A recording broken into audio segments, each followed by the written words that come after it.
días, bienvenidas y bienvenidos a nuestro seminario Desafíos de la Institucionalidad para implementar la consulta indígena en Chile, el convenio 169 de la OIT.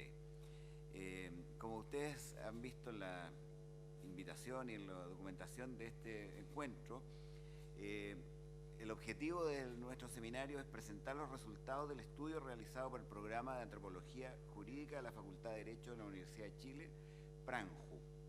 Estudio que fue realizado para el Ministerio de Desarrollo Social y que sistematiza la experiencia que se ha tenido desde la institucionalidad respecto a los procesos de consulta indígena en Chile. A este encuentro hemos sido convocados por la presidenta de la Comisión de Derechos Humanos y Pueblos Originarios, la diputada Emilia Nullado, que nos acompaña en esta testera. Está también con nosotros el diputado don Raúl Saldívar de la Cuarta Región y el huerquén de Viña del Mar, don Raúl Maripán, aquí a mi izquierda. Carimán, disculpe, don Raúl Carimán, aquí a mi izquierda. Como decía, el objetivo de este panel es presentar los resultados del estudio que realizó el PRANJU, sistematizando todas las experiencias que ya se ha desarrollado en Chile sobre el derecho a consulta indígena y analizando los desafíos que esto está planteando para continuar ese desarrollo en el país. Según nuestro programa, en primer término escucharemos unas palabras de bienvenida que nos va a ofrecer la diputada Emilia Nullado. Muchas gracias, Mari Lamien. Saludar a cada uno de ustedes. Muy buenos días a cada uno de ustedes. Primero, es un importante seminario que va a tener la posibilidad de conocer los desafíos que aún están pendientes de la institucionalidad de la implementación de la consulta del convenio 169. Por lo tanto, para los cuales vamos a tener expositores, el cual quiero saludar al lonco el Lamien Floriano Cariqueo. También quiero saludar al huerquén, quienes son del territorio de Viña del Mar, el huerquén Raúl Carimán. A cada uno de ellos darle la bienvenida a este seminario. Al mismo tiempo quiero saludar a Milka Castro, quien tengo la oportunidad de conocer, ella es del programa de Antropología Jurídica de la Universidad de Chile, investigadora responsable de este estudio. También quiero saludar a Patricia Albornoz, del programa de Antropología Jurídica de la Universidad de Chile, co-investigadora de este estudio, y a quienes van a estar en este seminario en calidad de comentarista para el análisis de esta presentación: Minda Bustamante, quien es abogada, investigadora externa del programa de Antropología Jurídica de la Universidad de Chile, y agradecer al lonco Floriano Cariqueo, quien también va a estar en este rol. Y a cada uno de los presentes, importante era esta coordinación con aquellos asesores de los parlamentarios. Se hizo las convocatorias. Yo quiero agradecer y destacar al diputado Raúl Saldívar, quien integra la Comisión de Derechos Humanos, con quien nos ha tocado compartir durante todo este año, a quien valoro la voluntad política que él estuvo para poder hacer que yo pueda presidir esta comisión.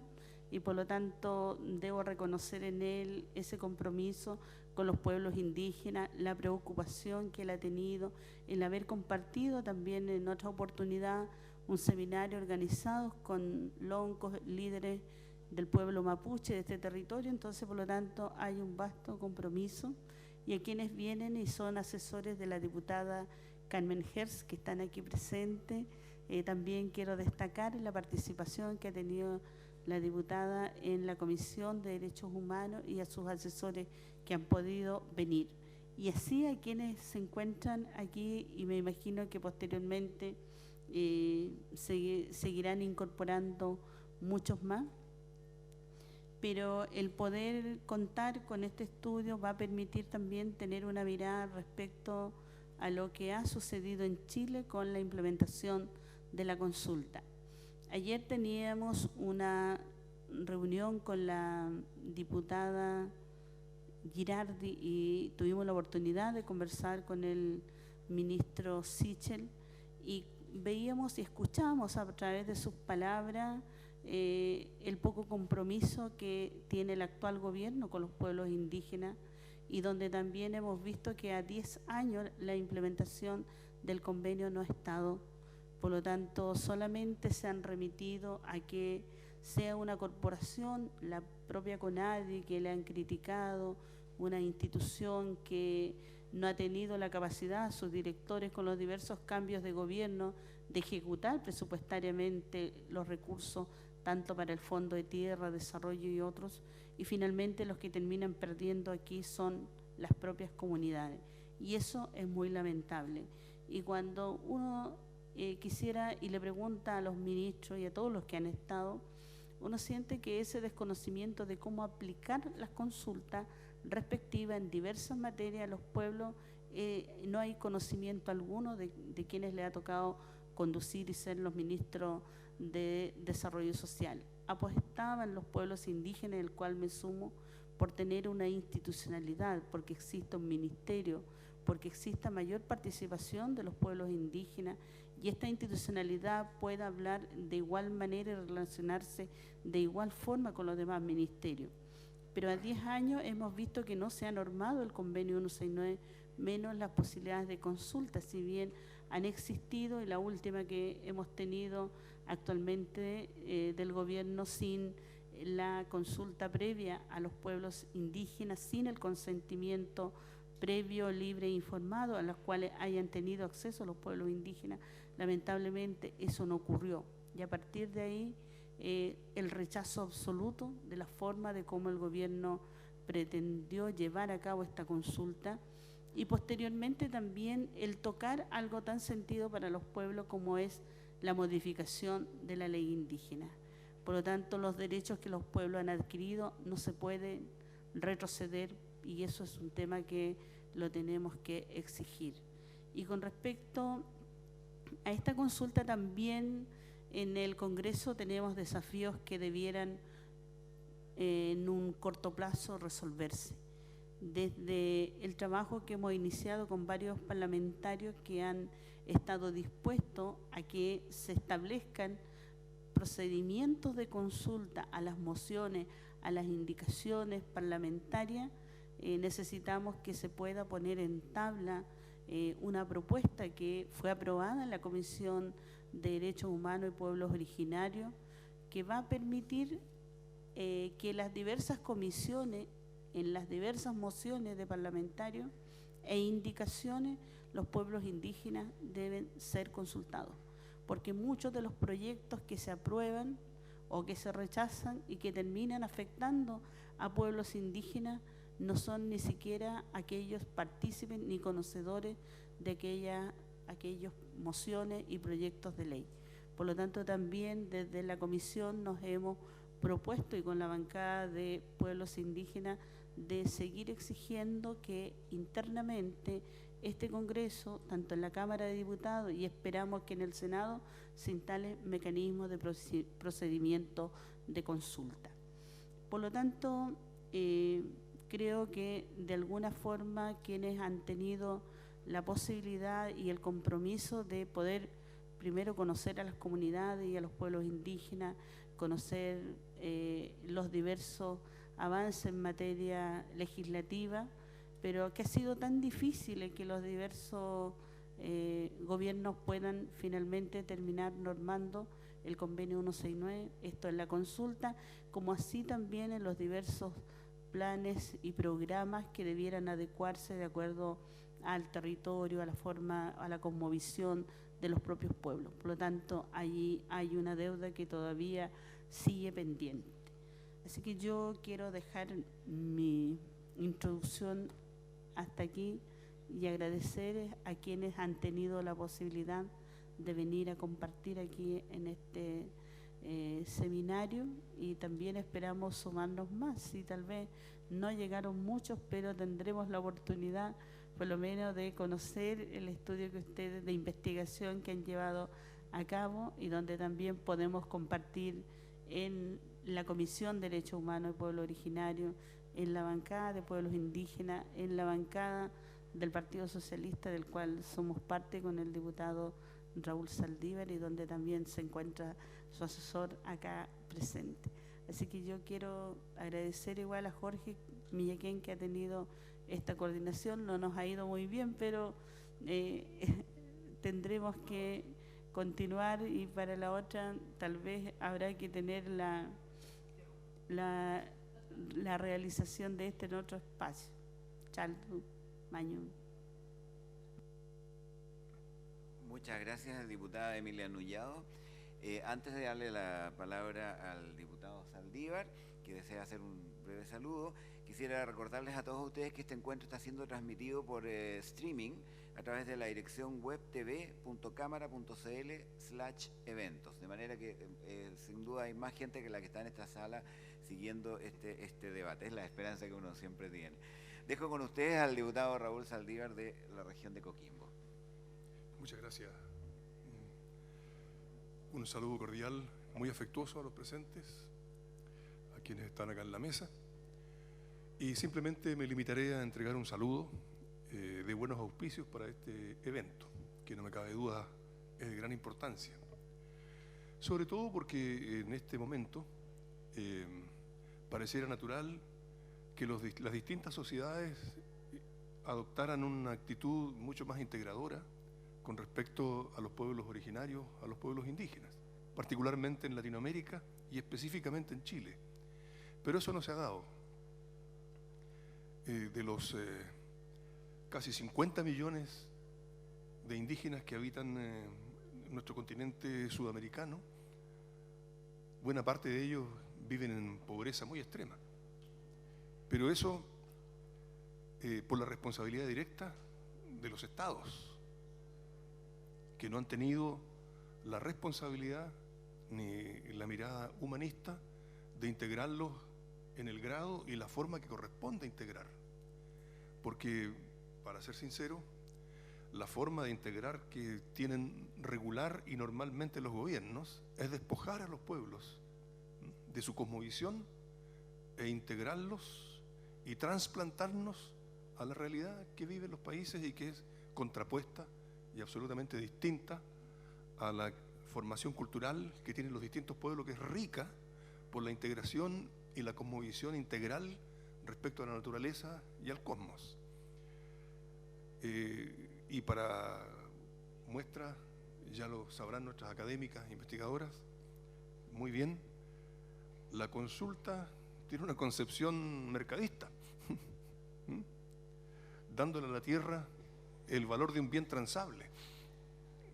Ahí hay un punto de partida absolutamente contrario al espíritu de lo que debe ser una consulta indígena, que respete, haga prevalecer, ponga en valor y relieve el verdadero sentido que tiene para estos pueblos la tierra, la naturaleza, la biomasa y todo lo que constituye nuestro planeta, que para el resto de las sociedades, a consecuencia del mercado, del capitalismo, digámoslo directamente, constituye el ámbito a dominar, a supeditar a otros pseudo valores y finalmente a destrozarlo.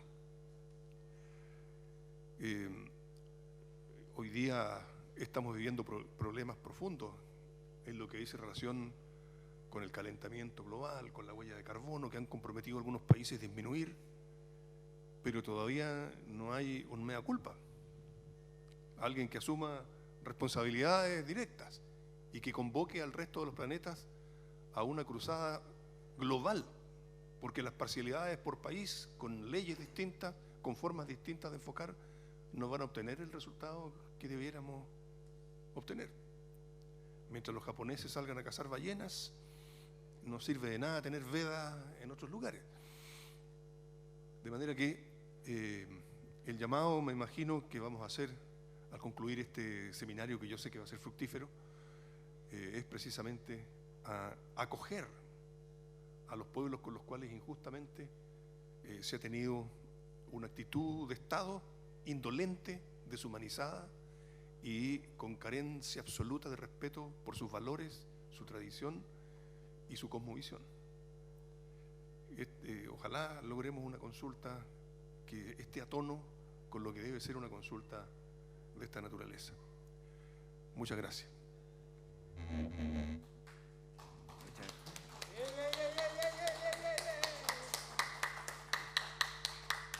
Muchas gracias al diputado Raúl Saldívar.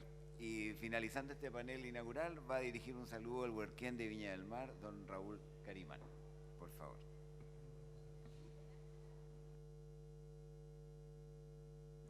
Muy buenos días. Un gusto tremendo estar nuevamente en esta sala, ya que nos convoca el país. Esto es un sueño de niño que se está haciendo realidad, que venimos luchando desde que nací. Hemos visto el programa Orígenes, que ha sido un fracaso.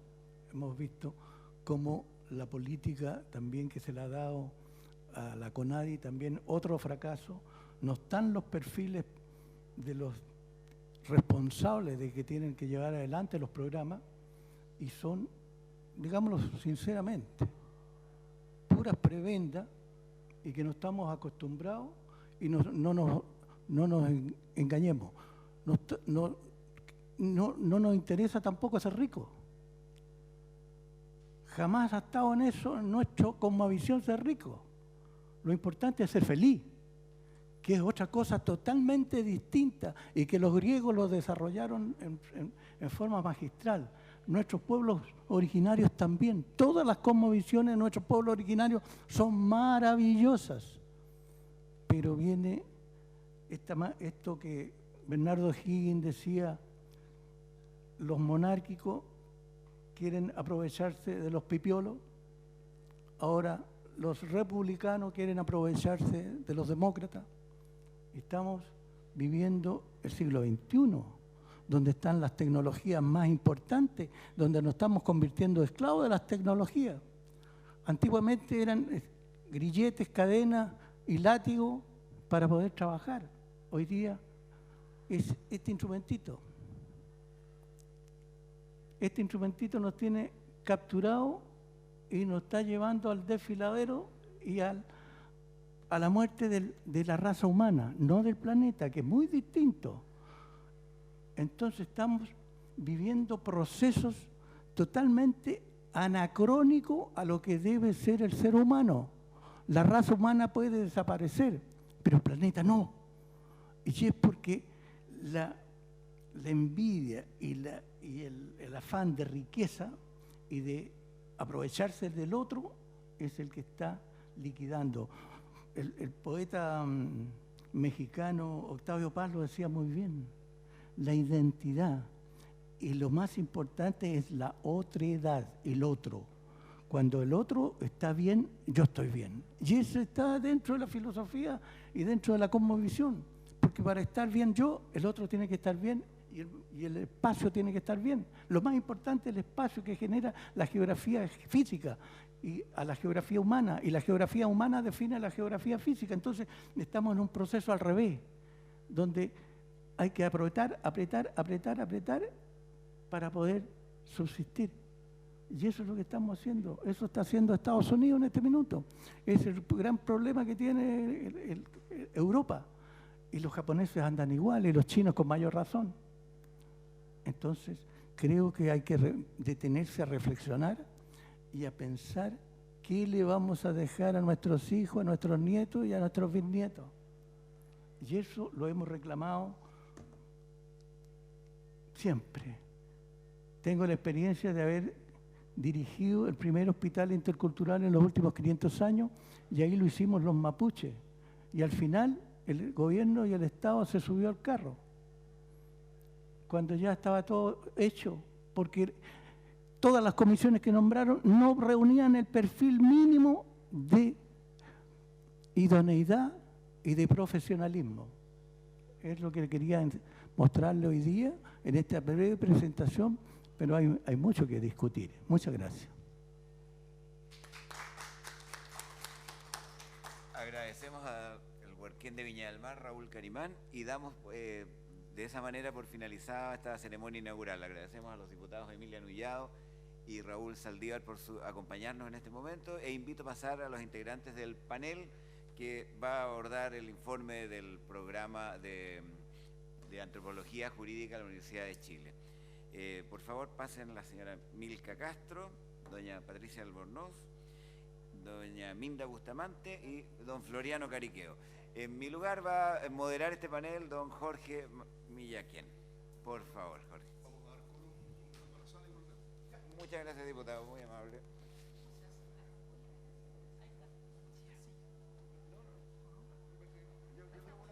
¿Quién va a partir con la presentación?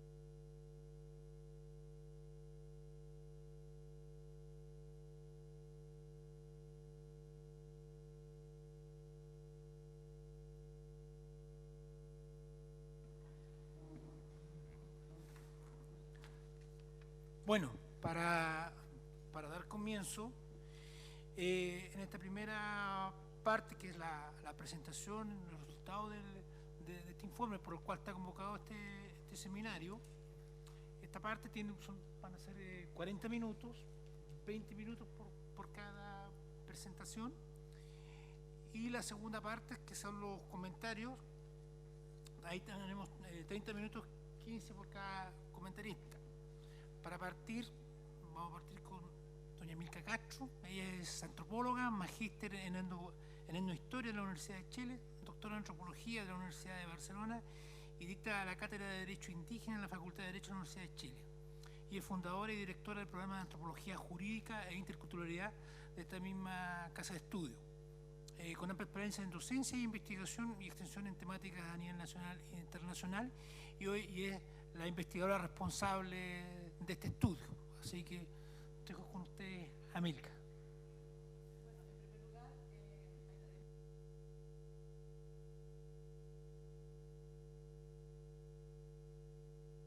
¿Ahí? Ya. En primer lugar, agradecer esta invitación tan importante para poder mostrar los resultados en estudios de un tema que sin duda es relevante. Saludar a las autoridades, a la diputada Nullado, al diputado Saldívar y a las autoridades indígenas, y por cierto también a los asesores y asesoras que hoy nos acompañan y otros invitados que estén presentes. Sin duda, las palabras iniciales que han dicho quienes nos han precedido lo invitan a uno a pensar en algo más de lo que veníamos a decir, ¿no? Pero nosotros vamos a mostrar resultados de un estudio, pero sin duda hago mía algunas palabras, ¿no? Para llegar a ellas diría que tenemos que tener conciencia que hay un desconocimiento de la situación de los pueblos indígenas, que lo poco que se sabe por televisión no es la realidad de los pueblos indígenas. ¿Cuántos son? Aproximadamente el 10% de la población en Chile. ¿Cuál es su cultura? ¿Existe realmente falta, diría yo, una política más que arremeta contra este desconocimiento de la sociedad civil en general y de las autoridades perdón, en particular? También, de alguna forma, las palabras del diputado Saldívar, él hacía de alguna forma relación a una situación que son las asimetrías de poder que existe con respecto a los pueblos indígenas. Los pueblos indígenas están reconocidos por ley. Chile ha ratificado convenios, ha firmado la Declaración de Derechos Humanos para los pueblos indígenas. Sin embargo, el Estado, a través de los distintos gobiernos, no ha conseguido espacios de poder.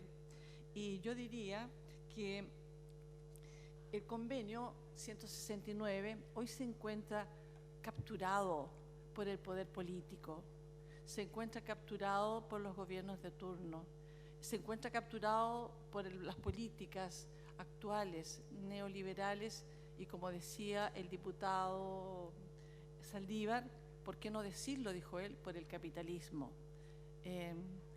Ello, ¿no? Es como una introducción de lo mucho que uno pudiera decir con respecto a los pueblos indígenas después de 30 y hay bastantes más años de trabajo, especialmente en el norte del país, con los pueblos indígenas. El estudio que presentamos es una parte, y yo quisiera que esto se tomara conciencia de ellos. Inicialmente, el año 2016, en el gobierno anterior, se pensó que este estudio debía tener dos partes. Una evaluación, un diagnóstico de lo que ha sido la consulta respecto a los pueblos indígenas desde la perspectiva de los pueblos indígenas. ¿Qué dicen ellos? Y el segundo, o al revés, podría haber sido, a la inversa da lo mismo, es un estudio desde la institucionalidad, es decir, cómo el gobierno o los gobiernos lo han hecho, ¿ya?, en los años que ya se lleva con la consulta implementándose. Por problemas de cambios tal vez de autoridades o tal vez por problemas económicos, solamente se hizo esta segunda parte, que en nuestra opinión debería haber sido la primera, ¿no? Saber qué opinan los propios pueblos indígenas de cómo ha sido la consulta, y me parece que ello está pendiente. Por lo tanto, digo ello porque los resultados que nosotros mostramos es un estudio, y como es un estudio, tiene una metodología, tiene cierta rigurosidad y puede ello caer en cierta frialdad de los datos, pero espero que ello no sea así, ¿ya? Entonces, a ver si ¿para dónde tengo que mirar?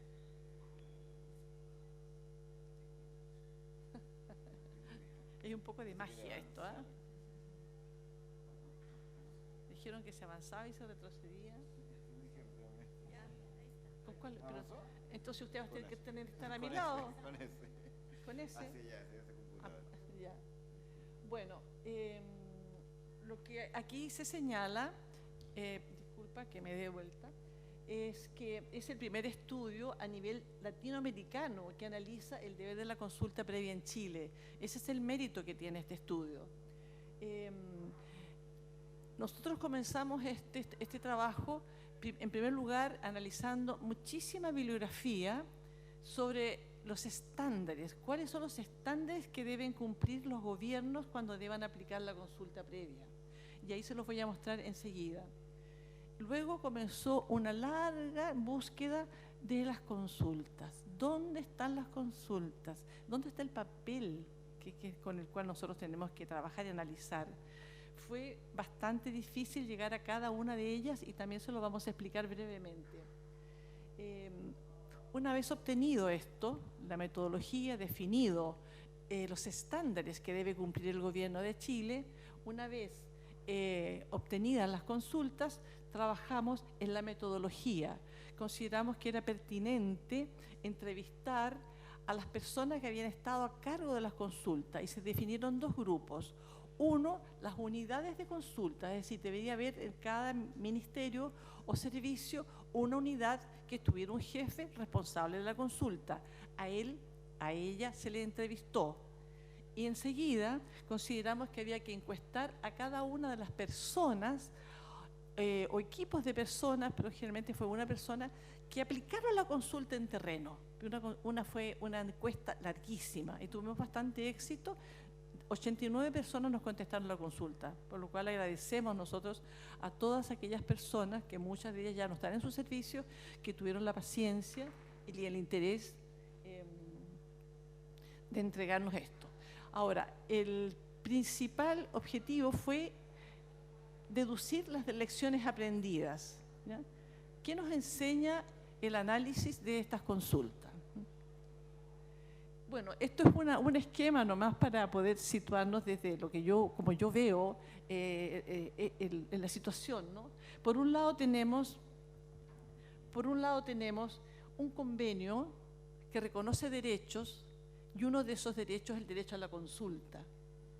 Por otro lado, tenemos este problema que el Estado se ve enfrentado con la definición de sus políticas liberales de mercado a las empresas a quienes tiene que otorgarles ciertas facilidades para que puedan cumplir con su misión de invertir en nuestro país. y por otro lado tenemos a los pueblos indígenas que claman una y otra vez por reconocimiento territorial. ¿Ya? Entonces, hemos visto que lo que está permanentemente en el discurso de los pueblos, de las comunidades, de las personas, es la desconfianza. Es por ello que muchas veces no resultan las consultas, porque desde el inicio se instala la desconfianza y lamentablemente las desconfianzas se van concretando, se van demostrando que tienen base por las pequeñas trampas que se les van poniendo en el proceso.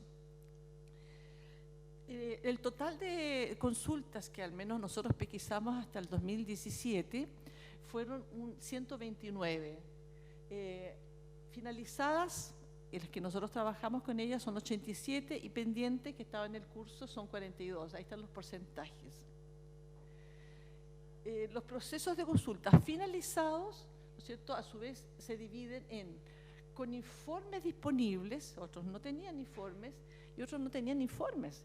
Tuvo un trabajo por ubicarlos. Esto vamos a ver cómo después se ven las conclusiones, qué significa si me permiten, cierto desorden, ¿no? Entonces, digamos que cuando uno mira solamente estos datos, vemos que hay una ausencia de un órgano central que coordine los procesos de consulta. Esto va a estar en las conclusiones y en nuestras sugerencias. ¿Por qué esa dispersión? ¿Por qué esa dificultad de poder encontrar las consultas? Hay una dispersión de información, un trabajo largo de ubicarlas.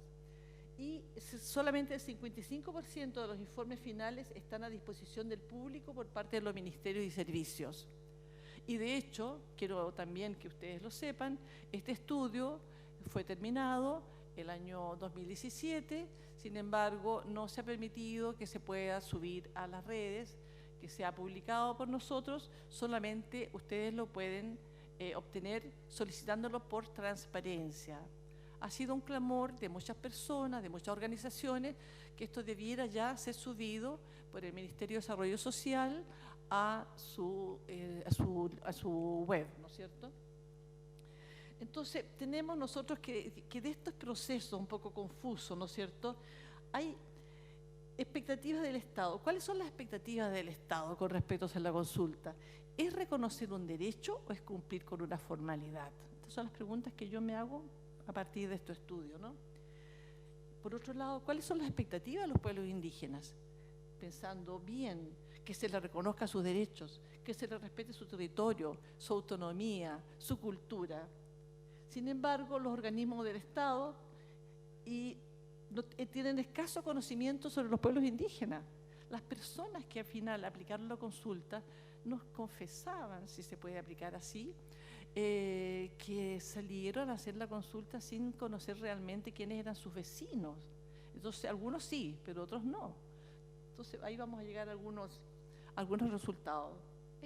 Ya, los estándares que lo acabo de señalar que nosotros encontramos fueron los siguientes, con los cuales trabajamos y con ellos filtramos cada una de las consultas para saber si habían sido cumplidos los estándares. Ubicamos los estándares, identificamos los estándares y enseguida los definimos. Y esto se incorporó en una matriz compleja, con datos estadísticos. Se entregó toda la información, que tiene una enorme cantidad de datos, en un CD al Ministerio de Desarrollo Social. Entonces se definieron los estándares que debían ser cumplidos, ¿ya? No los voy a leer todos, yo puedo dejar este pendrive a quien le interese, ¿no? Porque tenemos, tú me dices el tiempo, por favor.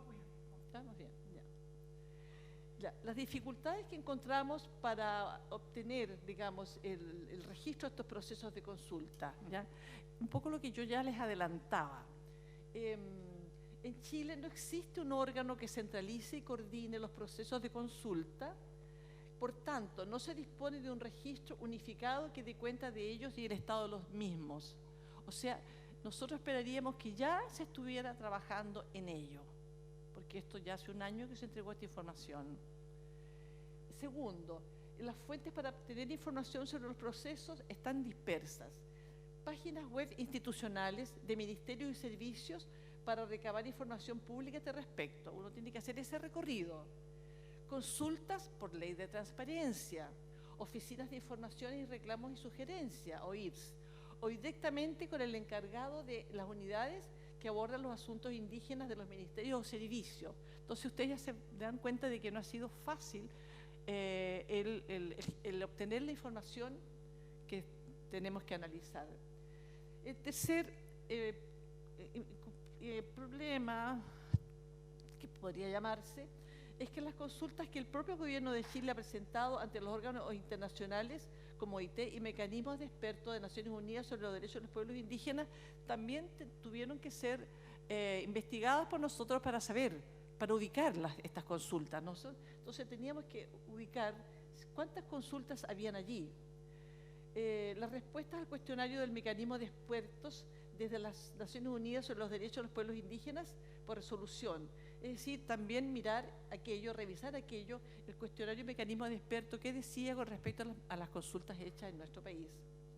Decir también que solo un 55,1% de los informes finales se encuentran a disposición del público por parte de los ministerios o servicios. Y por último, la aplicación de exigencias normativas son distintas. Se observan informes que sistematizan los procesos. Es decir, no hay una metodología unificada para poder hacer este registro y mostrar cuáles han sido las exigencias normativas.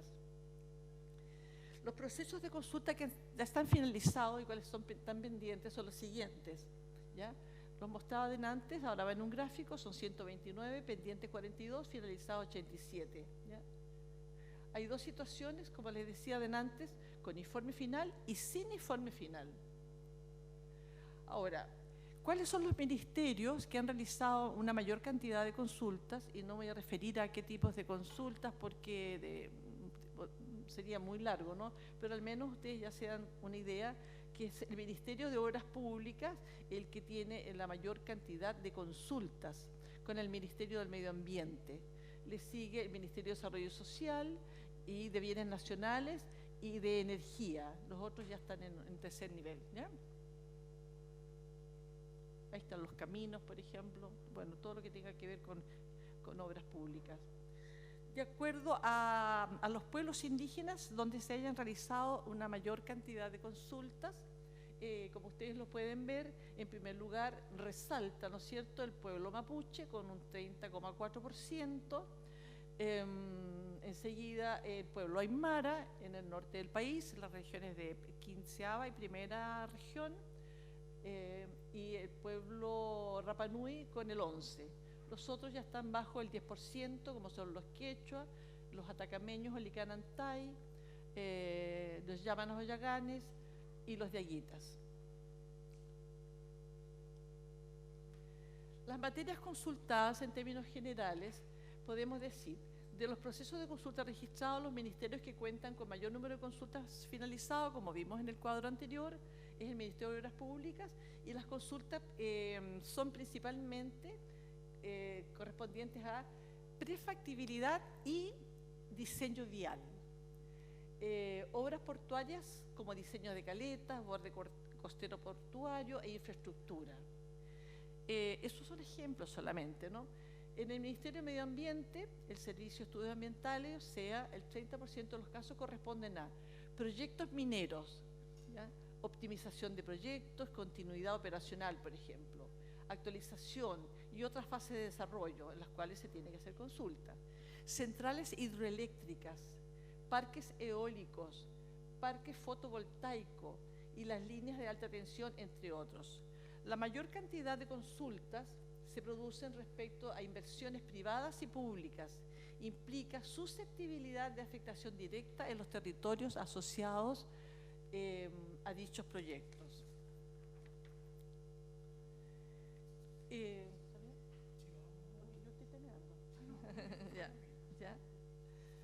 Ya.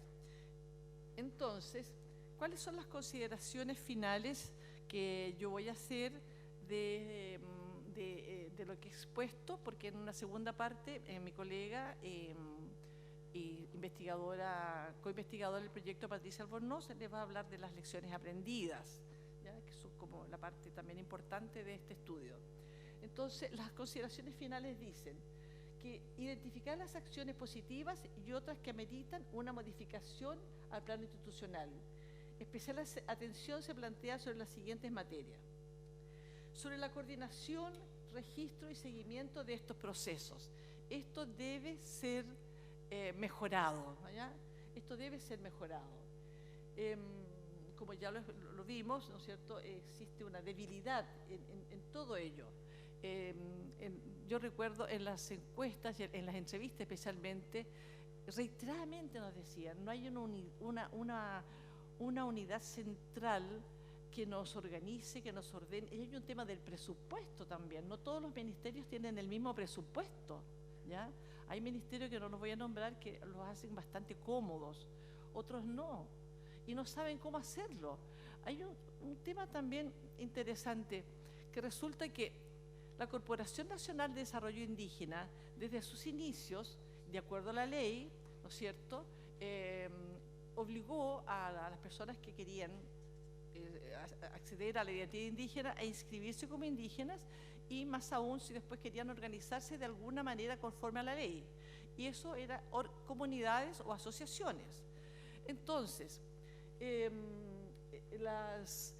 hay un listado, si uno va al listado de organizaciones, porque la consulta se debe aplicar, deben acceder a la consulta, deben participar en las consultas las instituciones representativas. ¿Cuáles son las instituciones representativas? Han surgido una cantidad de instituciones de derecho y de hecho, ¿ya? Y eso no se puede impugnar. Hay de derecho, están en la CONADI, y hay muchas que están en CONADI, que son comunidades y asociaciones que ya no existen. Muchas funcionaron durante un tiempo por unos proyectos, terminó el proyecto y se desarticularon. Entonces no es una buena base para poder identificar las instituciones representativas a quienes invitar al momento de la consulta, invitar en forma obligatoria, ¿ya? Bueno, eso es un tema que falta un registro. Se nos dijo en muchas ocasiones cuando les preguntamos nosotros, ¿cómo ustedes invitan a las autoridades representativas? Bueno, ahí nos dieron cuenta de eso, ¿no?, de que no era fácil ubicar a quienes representaban, si era por derecho o hecho, ¿ya? Entonces, hay una falencia en la coordinación, registro y seguimiento de los procesos. Necesidad también, creemos nosotros, de determinar sobre cuándo realizar la consulta y procesos participativos, ¿ya? También hay un sentir sobre esto, ¿ya? ¿Cuándo se debe realizar? ¿Y cuáles son los procesos que se establecen en forma participativa? Pero esto siempre desde esta unidad que nosotros proponemos. Se deben visibilizar estos procesos en la institucionalidad y una necesidad de preparación previa. Es decir, un ministerio tiene que hacer una consulta en determinada región y se encuentra con que no tiene las herramientas necesarias entregadas por la institucionalidad, ni tampoco una preparación previa. Necesidad de regulación de algunos aspectos específicos de los procesos de consulta. Bueno, podríamos... ¿Lo voy a cerrar ahora? ¿Está bien? Soy respetuosa de los tiempos, ¿ya? Algunas conclusiones. Yo diría que debemos pensar en que hay que caracterizar, centralizar, me equivoqué, la información que se encuentra dispersa. Como ya lo decía, de alguna forma hay que homogeneizar en un organismo central que coordine las consultas. Hay una ausencia de metodología unificadora de criterios, que no puede ser. Ya llevamos ¿cuántos años? 10 años. Y todavía no nos ponemos de acuerdo, no se pone de acuerdo, no nosotros, sino que no se pone de acuerdo los gobiernos en crear una metodología con los pueblos indígenas de cómo hacer la consulta. ¿Cuál es esa consulta? Esa metodología. Capacitar a los funcionarios que integran la unidad de consulta. Y me parece que eso es lo último que yo puse para que siga después Patricia, ¿ya? Y después de ello podemos contestar algunas preguntas que hayan surgido producto de esta breve explicación de algunos pasos metodológicos de nuestro estudio. Ahora le damos la palabra a doña Patricia Albornoz. Ella es abogada de la Universidad Católica de Chile, máster en estudios avanzados en Derechos Fundamentales y doctorando en Derechos Humanos de la Universidad Carlos III de Madrid. Se encuentra trabajando en su tesis doctoral y es investigadora externa del programa de Antropología Jurídica de la Facultad de Derecho de la Universidad de Chile. Consultora independiente y es co-investigadora de este proyecto. Muchas gracias. Patricia. Voy a aprovechar de hablar de allá porque queda un poco Sí, encerrada, no se si me lo preocupe. permiten. Muy buenos días a todos y todas, un gusto saludarles. No se preocupe. Dentro del contexto, entonces, era poder presentarles algunos aspectos sobre lo que pudimos revisar de los procesos de consulta indígena que se han realizado en el país. ¿Por qué tiene importancia y por qué tiene valor? Lo dijo primero, ¿no es cierto?, la doctora Milka Castro, porque no hay ningún estudio parecido sobre los procesos de consulta en Chile. Y esto que estamos viendo, además, no está hecho en ningún otro país. Nosotros conversamos inicialmente con la Organización Internacional del Trabajo y ellos veían como una manera interesante que dentro de los mismos estados y gobiernos pudieran revisar cómo se estaban haciendo estos procesos. A veces nos parece que es una situación un poco compleja, ¿no es cierto? Y no hay una receta sobre las consultas. Lo primero que tocó cuando se tenía que implementar el convenio en Chile es tratar de ver cómo se había hecho en otros países y había sido exitoso. Pero no tenemos una fórmula que podamos trasplantar directamente. Y ha sido experiencia desde los mismos, ¿no es cierto?, en cada uno de los estados y a propósito de cada uno de los gobiernos. Y Chile tiene una cantidad relevante de procesos de consulta hechos. Tiene más que sus países vecinos. Y además que incluye diferentes materias. Y por eso es tan importante, solamente para poder centrarnos en algunos elementos de la discusión, la importancia, ¿no es cierto?, que decía la señora Milka Castro, de poder concentrar o que hubiese un órgano que articular estos procesos. Todos los procesos, los 129, están hechos por distintos ministerios o servicios. Además, por distintas personas, distintos equipos que han estado a cargo.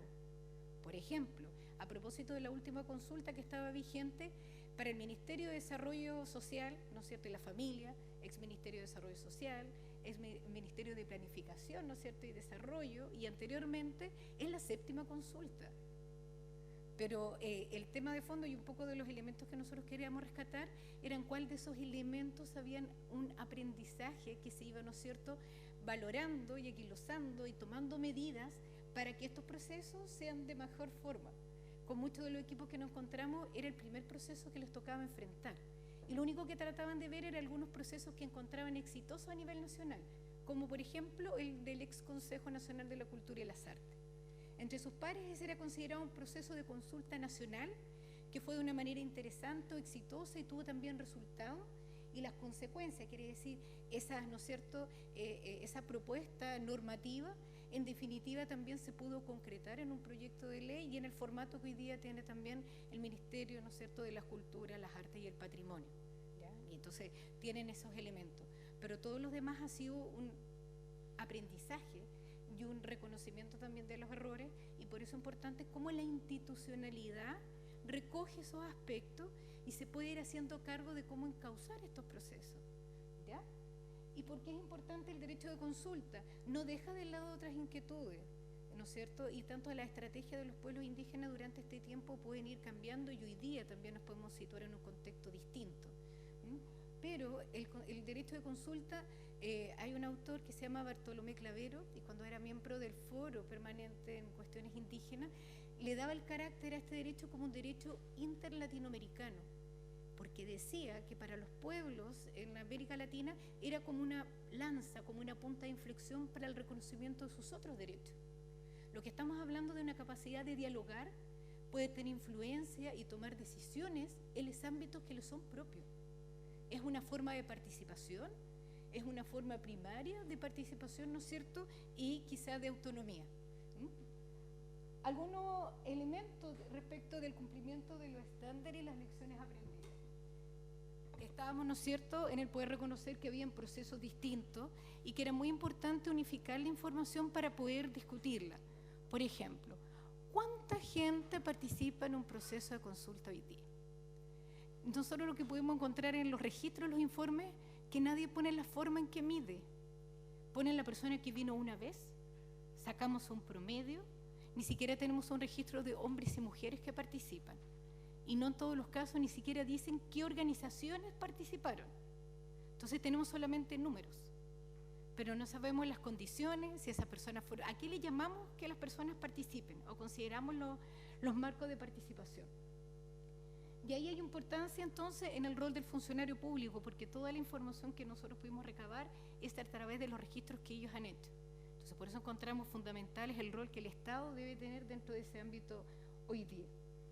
Y la importancia de los estándares tiene que ver con que no se transforme en un checklist y que la consulta pasa a ser un trámite como muchos otros y realizada, no importa el resultado ni cómo, ya se da por realizada. Es un poco, por ejemplo, el tema que tiene hoy día y en la actualidad Colombia con respecto a los procesos de consulta indígena, porque pese a ser muy visionario en su implementación, que en todo caso se ha hecho con lineamientos de la Corte Constitucional colombiana, nos encontramos hoy día con una cantidad de procesos de consulta que son inmanejables y que pasan a ser finalmente, pueden pasar a ser una negociación o un convenio más que la consulta. Y qué importante en este proceso, y que nos diferencia de la negociación, por ejemplo, que es un diálogo, pero que tiene un marco normativo. Y eso, por ejemplo, a propósito de lo que señaló el diputado Raúl, ¿no es cierto?, Saldívar inicialmente del último proceso de consulta, no es todo negociable, y no es una negociación, es un diálogo con base en derecho. Y lo que se construye en derecho solamente se sigue avanzando, son progresivos, ¿sí? Nosotros los estándares, y cuando los pudieron ver usted en el registro, esos están sacados del artículo número 6 del convenio 169 de la OIT, que es obligatorio, que Chile, ¿no es cierto?, lo ratificó, pero además nosotros quisimos resaltar dos ámbitos más que les pueden haber llamado la atención. Estaba el hecho que es un deber del Estado, porque el derecho de consulta es un derecho deber, y el Estado tiene la obligación de garantizar y dar las condiciones para que se establezca este diálogo. Esa es una. Por eso quisimos ver cómo nos hacíamos cargo, cómo el Estado se estaba haciendo cargo de eso. Y lo otro que incluimos también es de manera apropiada las circunstancias de cómo se estaban considerando las situaciones tanto sociales, políticas y económicas con respecto a estos procesos. Por ejemplo, un tema importante era saber el presupuesto. ¿Están visibles las glosas presupuestarias? Por ejemplo, ¿cómo los ministerios pueden hacerlo? ¿Cómo podemos encontrarnos con una consulta? Dentro de las consultas que se han realizado, hay algunas a nivel nacional, cuando es una pregunta, por ejemplo, la última que se quería hacer, o sobre el tema de educación, cuando se quiere preguntar a todos los pueblos, y en general se preguntaba al menos a los 9 pueblos indígenas que se encuentran reconocidos por la ley, y otras consultas que le llamamos a nivel local, que puede ser una región, una localidad específica, de acuerdo al proyecto y el área de afectación, ¿no es cierto?, que se pudiese tener. Pero, por ejemplo, ¿cómo pueden haber consultas nacionales, ¿no es cierto?, que pueden costar, ¿cuánto?, 500.000 millones, y algunas que los tripliquen. Entonces, va un funcionario público a una comunidad y le dice, vamos a hacer esta consulta, me dicen, pero es que la otra consulta me llevaron en taxi. No, lo que nosotros tenemos que garantizar es ver una forma de transporte, que la gente que esté en los lugares con las condiciones adecuadas y todo. Entonces hay un mínimo que no está garantizado, ¿no es cierto?, al menos, y alguna forma de proceder que pueda darle algún lineamiento, pero dentro de los estándares. Ese es como el eje, para que no se transforme como un checklist. Hay cosas que tenemos que hacer, hay cosas que tiene que hacer la institucionalidad, pero en el cumplimiento de esos estándares. Lo primero, entonces, como se señalaba, hay un contexto de desconfianza. Y eso es complejo porque nos señalaron que inicialmente, antes de llegar a los territorios, pensemos que en las primeras consultas que hacía cada ministerio, lo primero que hacían era recibir todas las deudas del Estado, todas las demandas del Estado. O el ministerio venía a preguntar por algo y le aprovechaban de preguntar por todas las ausencias que el gobierno y el Estado habían tenido en los territorios. Y entonces es importante también un avance en cómo se produce esta relación, cómo se establecen estas relaciones locales que tienen que exceder o salir de los procesos de consulta. Entonces, hay, por ejemplo, ministerios que tenían una mejor llegada a trabajo porque ellos ya tenían un trabajo en los territorios desarrollado, tenían identificados los agentes locales, tenían identificadas las autoridades, que era mucho más fácil de articular. Entonces, ese, por ejemplo, es un elemento interesante para el tema de las confianzas. Y lo otro también, lo que implica el trabajo posterior, porque una cosa es hacer un proceso de consulta y que después, ¿no es cierto?, que cómo es el cumplimiento de ese proceso que se hizo, esos acuerdos que se tomaron, porque cuando lleguen nuevamente a hacer otra consulta, a mí, aunque sea de otro ministerio, me van a decir, pero es que vinieron, llegamos a un acuerdo y no pasó nada. El tema de la confianza que se establece es con el gobierno completo, no solamente con el Ministerio de Servicios que está haciendo la consulta. Si eso falla en su cumplimiento, cuando se trata de hacer otra, no tenemos el mismo punto de partida, porque ya partimos con un tema de desconfianza en su realización. Entonces, era poder asumir los procesos de consulta con una dinámica que en general, ¿no es cierto?, se encuentra involucrado todo el Estado y todos los gobiernos. Algunos resultados sobre el cumplimiento de los estándares. Nosotros, más que poder decir, por ejemplo, este estándar se cumplió en un 60%, dar un número, que era una manera de presentarlo, tratamos de hacer un análisis en este aspecto, acompañar datos y un análisis cualitativo, porque no hay cómo medirlos de igual forma para poder poner otros antecedentes. Qué interesante es lo previo. En lo previo, la mayoría de los funcionarios públicos entiende y comprende lo que es previo, que es antes que se tome la decisión, antes que se determine la medida, para poder tener alguna capacidad de decisión, de cambio, implicancia en eso. O si no, a mí me llaman a ratificar algo que ya otro lo decidió, ¿sí? Ahora, ¿qué es interesante? Es que, por ejemplo, hay dos casos, como del Ministerio de Obras Públicas y con respecto de los proyectos de ley, que es importante el tema de lo previo, de cuándo se realiza la consulta. Y por eso es muy interesante el planteamiento que hizo la diputada Emilia Nullado inicialmente sobre este proyecto que se está discutiendo en la Cámara, porque es distinto cuando haya un preproyecto, un borrador que está avanzado, que en algunos casos se ha hecho a través de como un proceso de participación indígena, donde se construye un esqueleto sobre el cual discutir, a que a los pueblos indígenas le establezcan directamente o le impongan un formato sobre o respecto del cual discutir, sobre qué tema nos importa. Por ejemplo, que fue uno de los puntos que uno puede encontrar en prensa más discutidos con respecto de la última consulta indígena que se realizó. Estamos hablando de algo y sobre puntos que no han sido impuestos, ni siquiera unos márgenes de acción. Entonces, lo previo es interesante. ¿En qué momento de los proyectos de ley se discute? ¿Cuándo va a comenzar? En el caso, ¿no es cierto?, cuando se estaba viendo el servicio en el tema de medio ambiente, todo lo que iba a hacer en los cambios en CONAF, lo que iba a hacer el manejo de áreas protegidas, y era la discusión dentro de una indicación. El proyecto no fue consultado. Entonces, hay temáticas como esa que son importantes para saber el grado de decisión. En el MOP, yo puedo decir, la participación es del momento en que se va a hacer una obra, desde el momento que se va a determinar, ¿no es cierto?, después cómo se va a diseñar, del momento que se va a ejecutar. Tienen un grado de influencia distinto y capacidad de decisión los pueblos, ¿no es cierto?, de acuerdo a ese instante en el cual se realiza. Las instituciones representativas, tal como se señaló, es un tema relevante e importante, lo deben decidir ellos. En general, lo que se ha hecho cada vez más es hacerlo muy extenso o muy amplio, tratando de invitar a todos los territorios, como pecando por exceso y no que alguien se quede fuera.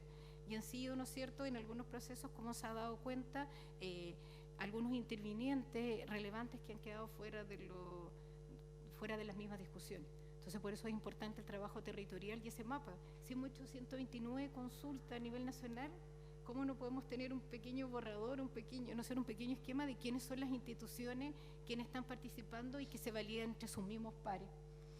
Sobre la buena fe, era el tema de la metodología y el procedimiento, la manera de realizarlo. Hay algunas posibilidades, ¿no es cierto?, con el tema de la flexibilidad, de cómo se realizan, cómo se concretizan, tanto por tiempos que tienen a veces los proyectos, y por otra parte, ¿no es cierto?, por las mismas discusiones, las mismas dinámicas que los pueblos tienen con respecto a la toma de decisiones. En este diálogo, que a veces son asimétricos, habían elementos interesantes que se han dado en nuestras consultas, como la existencia de asesores o asesoras, que sería uno de los aspectos, por ejemplo, importantes, quizá reglamentar o poner algunas pautas para que sea un elemento a considerar y que tenga las condiciones para hacerse. Y también observadores externos. Hemos tenido muchas de las consultas nacionales, sobre todo observadores, ¿no es cierto?, tanto de Naciones Unidas, tanto de la OIT, ¿no es cierto?, que han dado cuenta de cómo se han ido realizando estos procesos. Y eso también han sido unos formatos de garantía. Tenemos el Instituto Nacional de Derechos Humanos que ha hecho también muchas observaciones y es importante ir reconociendo cómo han ido los avances dentro de estos procesos. y es interesante a propósito de esto mismo ir viendo los conflictos de intereses que se pueden realizar. ¿Y cómo lo consideramos? Por ejemplo, no es menor, y uno lo considera en aquellos proyectos donde hay una intervención de un privado, ¿no es cierto? En aquellos que tienen que ver con una concesión, no sé, o están vinculados a ellos.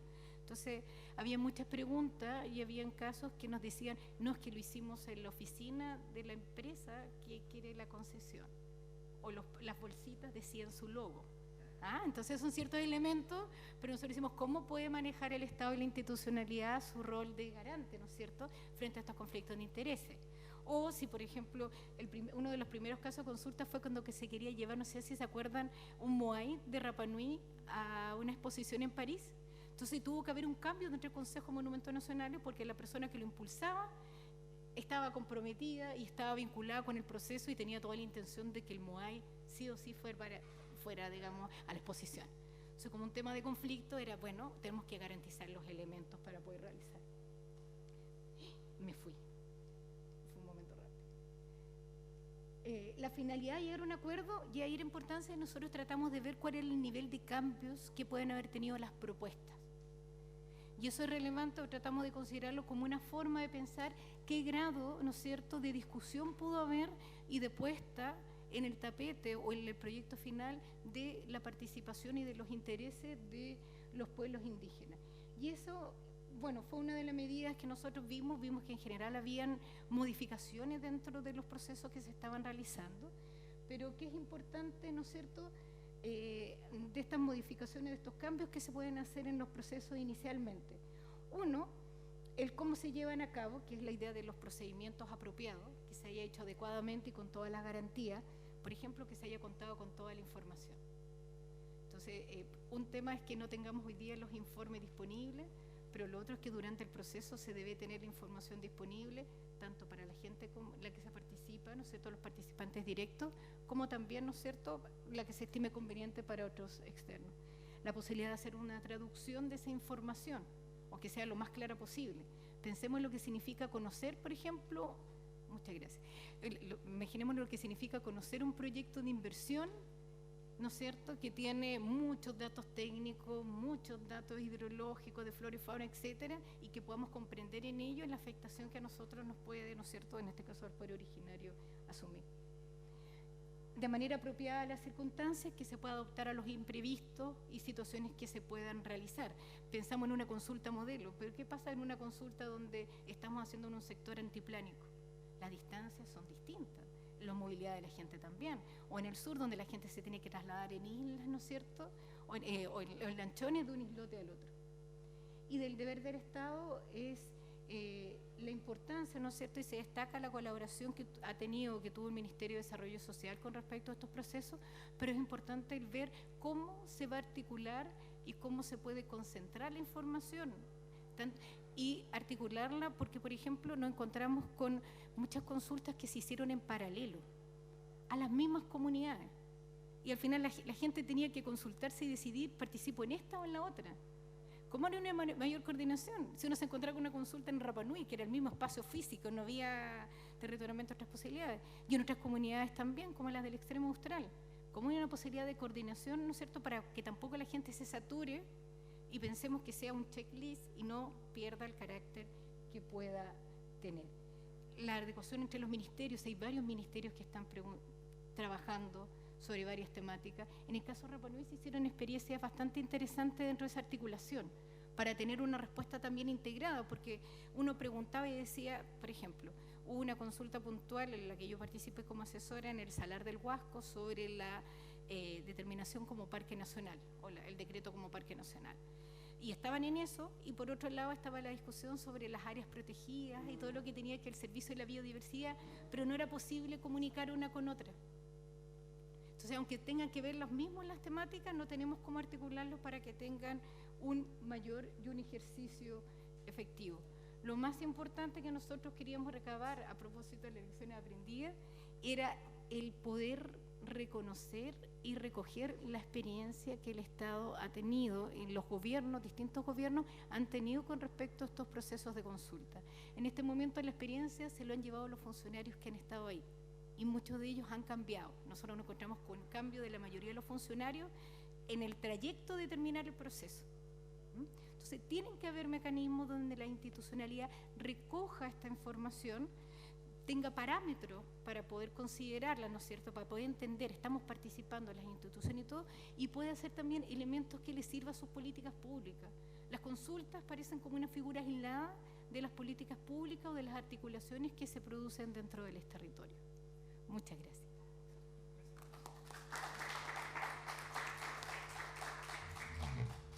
Gracias, Patricia. Bueno, ahora el segundo bloque, que son los comentarios a esta exposición, y partimos con la señorita Minda Bustamante. Ella es magíster en Sociología de la Universidad de Chile, abogada de la Universidad Católica de Santa María en Perú, y ha desarrollado varios cursos de especialización en derechos indígenas. Desde 2015 al 2018 trabajó como asesora en derechos y pueblos indígenas en el Gabinete del Ministerio del Interior, y actualmente es consultora independiente y socia de Consultoras Territorios Participativos e investigadora externa del programa de Antropología Jurídica de la Universidad de Chile. Minda. Muchas gracias, Jorge. Bueno, este proyecto de estudio lo trabajamos también con Patricia y Milka en el 2016, cuando todo este proceso de las consultas se empieza a dar después de, digamos, con más cuerpo, desde que se emite el decreto 66 en el año 2013. El decreto 66 obliga a la institucionalidad pública a tener que hacer procesos de consulta. ¿Y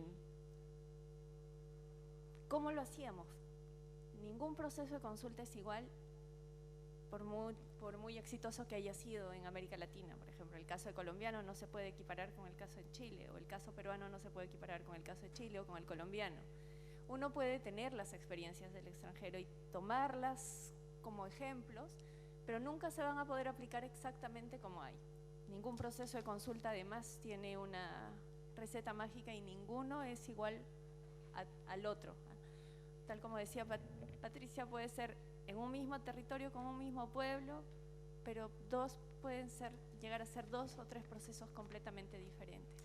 No hay una metodología como que sea estándar y que se va a aplicar exactamente, sino que está en la habilidad de la función pública el poder aplicar estos reglamentos que existen para el desarrollo de la consulta, pero con un enfoque de derechos, con un enfoque de lo que establece el convenio 169, de lo que se ha aprendido, de lo que han dado las normas de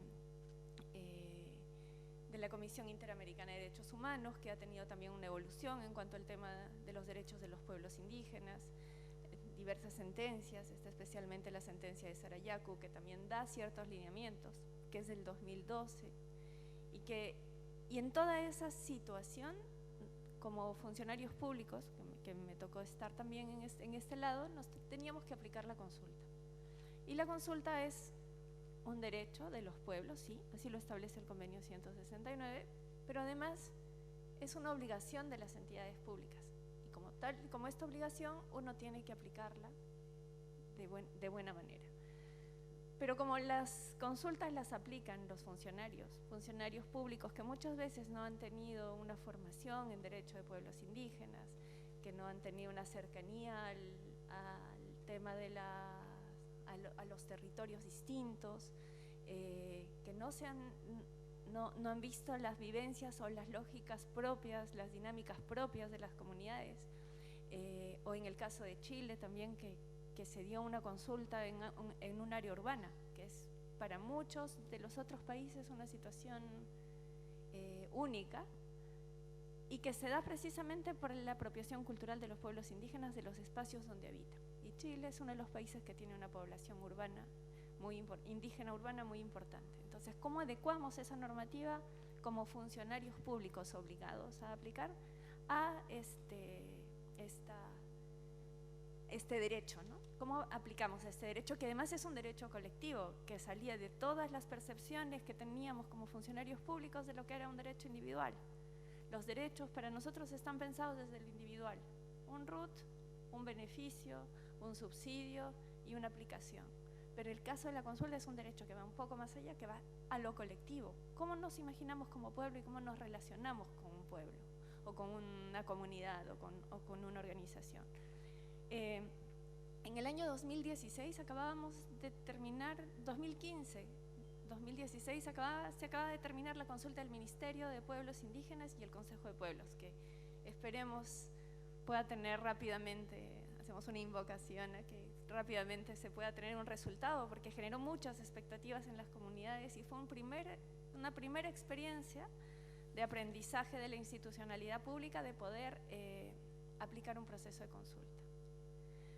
Y como decía en un primer momento, eran funcionarios quienes lo hacían, pero empezaron a venir otras medidas que tenían que emitir la institucionalidad pública, como medidas administrativas, reglamentos, procesos, y no había una información de cómo lo estaban haciendo los compañeros del Ministerio de Obras Públicas, cómo lo estaban haciendo los otros colegas, y surge la iniciativa de ver cómo podemos apoyarnos y ver qué temas ya se tienen avanzados con la aplicación de las consultas y cómo se puede hacer, aprovechar estas diversas experiencias en la aplicación para enriquecernos como funcionarios y como personas que después al final vamos a tener que aplicar la consulta. Y en ese marco de no saber mucho, de querer saber más sobre el tema de la aplicación de consulta, es que surge esta idea de poder hacer una autoevaluación a nosotros como funcionarios públicos que estábamos tratando de evaluar y mejorar la aplicación de la consulta. De ver cuáles eran los estándares que se tenían que cumplir, cómo podíamos relacionarnos con la gente de una mejor manera, y además poder dejar a la institucionalidad y el objetivo de tener un estudio que haga un análisis de cómo se viene aplicando la consulta, era para que pueda quedar como una buena práctica de políticas públicas de poder ejecutar una buena consulta dentro de los parámetros y de las lecciones que se habían aprendido. Cómo se había estado haciendo lo positivo y cómo se estaba haciendo también cometiendo algunas checklists o algunos procedimientos simplemente por hacer. Y bueno, en ese interín surge esta necesidad de querer ver cómo se estaba haciendo. Tal como dijo la profesora Milka y Patricia en un primer momento, es una experiencia única a nivel latinoamericano. En general no hay nadie en ningún estado que se haya querido ver hacia adentro y decidir cómo se va a tomar estas lecciones para poder hacer un proceso de consulta, que era el objetivo. El objetivo en un primer momento era poder tener esto como una base de datos y que todas las personas puedan tener acceso, tanto funcionarios públicos como personas externas, a una base de datos sobre las consultas y sobre cómo se estaban aplicando y dónde se estaban llevando, que pueda haber una coordinación del Estado. Lamentablemente no se llegó a eso y ahora tenemos esta situación de que el informe también no ha sido lamentablemente utilizado, porque fue un informe que fue entregado en el 2017 para que los propios funcionarios del Ministerio de Desarrollo Social puedan tener una relación distinta, porque al ser la entidad encargada por el decreto 66 tienen que relacionarse con los otros ministerios. ¿Y cómo implementamos eso? No se utilizó, hemos visto que, digamos, las lecciones aprendidas quedaron en un documento nomás, porque inmediatamente después hubo una consulta que ahora está en stand-by, estamos viendo, o ya no se supo nunca más nada de la consulta, pero que incumplió precisamente muchos de los principios que están en este estudio y que además están en diversas observaciones del INDH. Una ley como la ley indígena, que está vigente desde 93-94, que ya tiene aceptación entre los pueblos, que ha reconocido derechos humanos, derechos colectivos, no podría, de acuerdo al Pacto de Derechos Económicos y Sociales y a los principios de progresividad de los derechos humanos, no podría ir en retroceso, y menos sin haber tenido una relación con los pueblos indígenas, por ejemplo. Un segundo aspecto, ¿cómo se capacitó a los funcionarios públicos para hacer los procesos de consulta? Porque no es que simplemente uno llega acá y hace un proceso, llega a una sala y hace un proceso con las personas y les explicas. Tú tienes que ver cómo te interiorizas, cómo te relacionas de una forma distinta con las personas de cada una de las comunidades. y más en un tema tan importante para los pueblos como es el territorio. La territorialidad, su relación con la tierra, que es completamente distinta a lo que podemos pensar, la capacidad de poder decidir sobre sus tierras y territorios, cómo está pensada la legislación, cuáles han sido los incumplimientos del Estado, o qué era mucho más fácil para los estados. O sea, cuando se empieza a aplicar la consulta ya implica una complejidad para la forma como están pensados los estados, como están pensadas las administraciones públicas. Porque, como hablé en el primer momento, la administración pública está pensada en derechos individuales. RUT individual, INDAP, todos los subsidios están pensados solamente en un RUT individual y no cumpliendo lo que dice el propio convenio en su artículo 2 y 33, que tienen los gobiernos que adecuar las normas a lo que establece el convenio, los instrumentos internacionales, no al revés. No puede ir en una regresividad de derechos. Y también en ese tema ver cómo hay una forma de relacionarse distinta.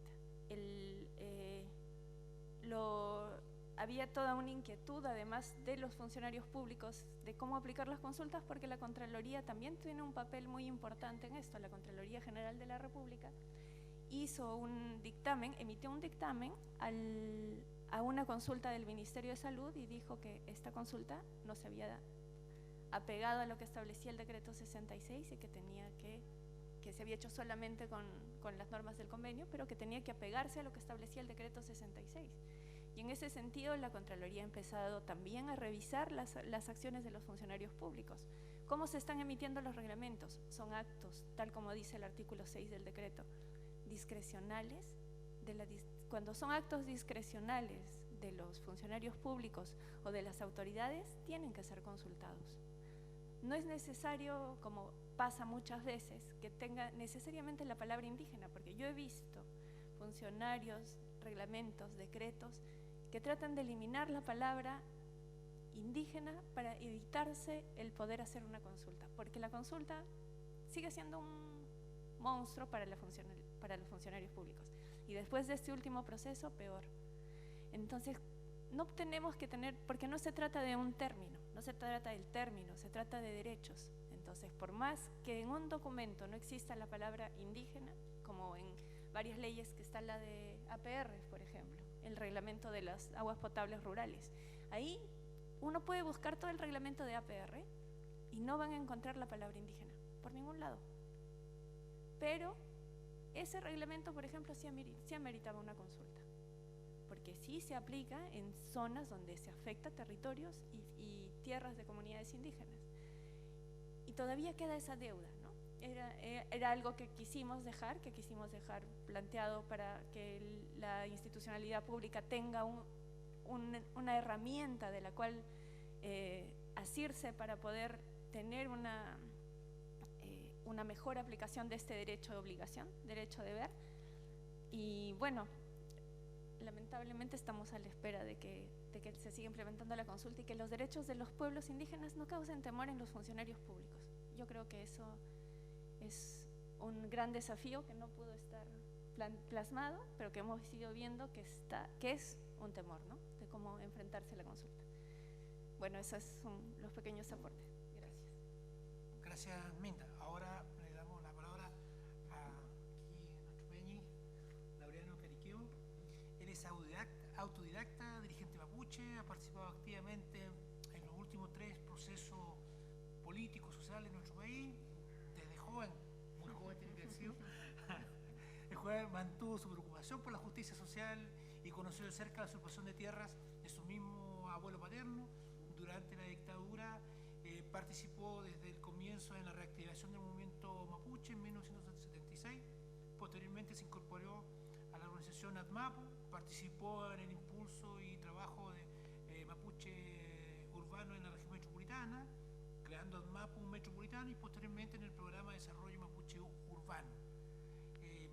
Además, en el año 2000 publicó su libro Kaikai Sexen, la génesis mapuches y actualmente vive hace 12 años aquí en Valparaíso. Peñi. Tantas cosas. Eso fue lo que... Me cansé. Mario Machi, Mari Huerquén, Mari Ukimiltuche, Mari Compu Peñipulamien, Chalto Maitamon Mulepain Tupachi, Nuetrabuel, Peimeuta Ayucleita Indiuki. ¿No hay traducción? Bien, gracias por la invitación. En rigor, es harto lo que se puede comentar, ¿no? Porque es un estudio muy grande, y yo coincido con hartos conceptos que aquí se han emitido, ¿no? Porque son verdaderos. Por ejemplo, la falta de conocimiento de la institucionalidad que realiza la consulta es ¿se puede decir? Entonces, yo quisiera hacer como 4 tipos de comentarios. Uno a nivel global respecto al 169, y que no siempre se considera, y que a mi juicio cumplió un papel muy importante cuando se dicta, porque de algún modo sirvió de paraguas al movimiento indígena renaciente post-dictadura, porque con la dictadura se acaba una estrategia de trabajo que veníamos desarrollando bajo la idea de la Alianza Obrero-Campesina e Indígena, propiciada principalmente por la izquierda de aquella época, que se quede claro, la izquierda de aquella época, que efectivamente también nos ayudó a impulsar varios trabajos.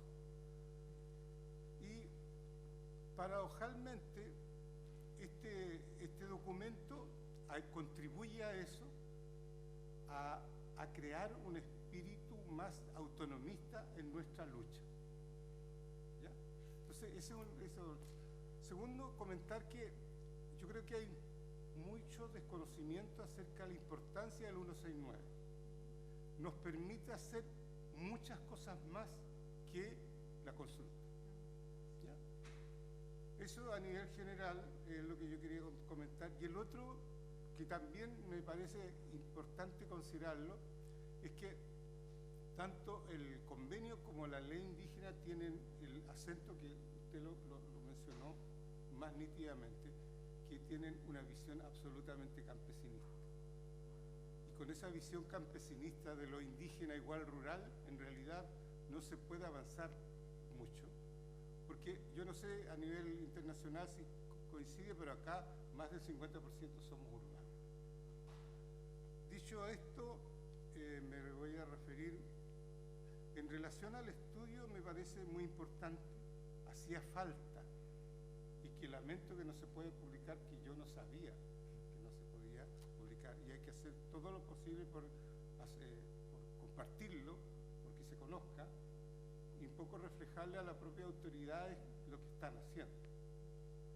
Y yo agradezco tener la oportunidad de participar acá, porque ha sido un redescubrimiento del 169. Ahora, en términos generales, yo me permitiría hacer los siguientes comentarios. Primero,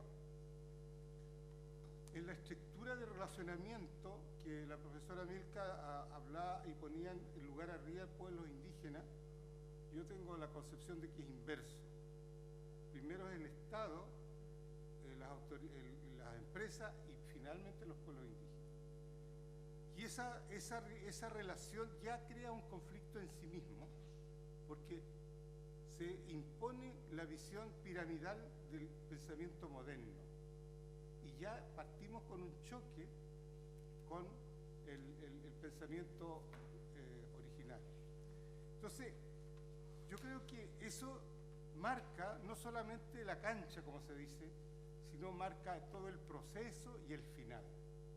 Entonces, estamos ante la presencia no de una consulta desinteresada, no estamos ante una consulta donde el Estado juega un papel desinteresado, sino que él evidencia que el Estado va a imponer su posición. Y en ese sentido sería dos contra uno. Estado, empresa contra los intereses de los pueblos indígenas. Entonces, eso a mí se me ocurre que hay que relevarlo y ponerlo en alguna parte. E identificar claramente, aunque no se pueda medir sociológicamente, esta actitud de los funcionarios del Estado que van a ganar y van a imponer su posición de momento. Y esto cruza a los dos gobiernos que han hecho el experimento. Y desde ese punto de vista, y es porque comprensible que el Estado no puede hacer otra cosa. Entonces, creo que hace falta una entidad absolutamente independiente que yo diría en este minuto lo cumpliría alguna universidad de prestigio nacional, aunque igual está sopesado y si existen las tiranteses, una universidad, porque pensar en crear una institucionalidad no va a ser mucho tiempo. Yo creo que una universidad o entidad internacional podría cumplir muy bien ese papel de informar, ¿ya? Y en que los equipos, la cancha no esté demasiado rayada, que haya más posibilidades de participar. Segundo, en lo fundamental, yo creo que tenemos que aceptar algo, y yo les invito a los profesores, que la evidencia de los cruces de paradigma es muy grande. O sea, mientras no logremos superar y aceptar que cuando hay una actividad que relaciona a los indígenas, y no solamente chileno parece, estamos ante una confrontación paradigmática.